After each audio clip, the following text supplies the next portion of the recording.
बताओ कि तू लड़की हो कि लड़का हो? क्या होगा? लड़का है। सही बताओ। हाँ लड़का मेरे नाम ना लग रहा है, नाचला से गर्मी हो चलते हैं होगी रही तो रही ना कोई कि तू रात भर ना होता रहता है के कब से बताओ तंग छुट्टी मिले ना। हाँ पूरा और यार ऐसे पूरा अरे मेकअप रूम का पार पूरा फाड़ दो देखेगा इस तरह के। हाँ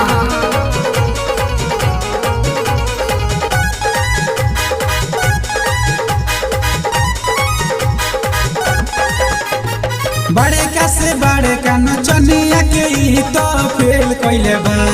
बड़े का से बड़े का नचनिया के ही तो फेल कइले बा। 9 साल के चांदनी राज यूट्यूब पर ट्रेंड कइले बा। 9 साल के चांदनी राज फेसबुक पर ट्रेंड कइले बा। बड़े का से बड़े का नचनिया के ही तो फेल कइले बा। 9 साल के चांदनी राज यूट्यूब पर ट्रेंड कइले बा। 9 साल के चांदनी राज। हाँ पूरा और यार ऐसे पूरा अरे मेकअप रूम का पार पूरा फाड़ दो देखेगा इस तरह के। हाँ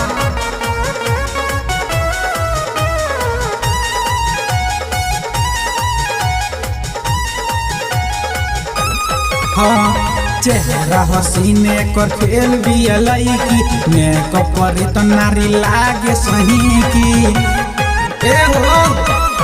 हाँ चेहरा हसीने कर फेल भी लईकी मेकअप करी तो नारी लागे सही की।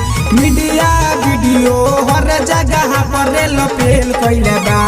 मीडिया वीडियो हर जगह पर फेल कइले बा।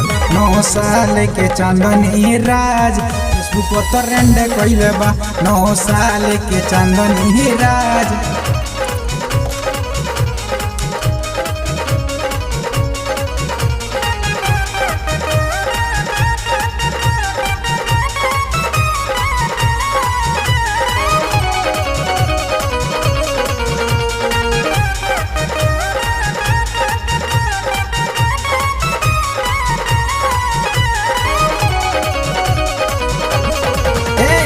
असली नचनिया रहले खेसारी नाचे में नचले पेन्ही के साड़ी ए हो।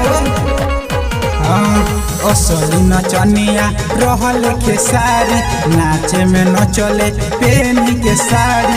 लोग बा दीवाना नाने में खूब अट खेल कइले बा।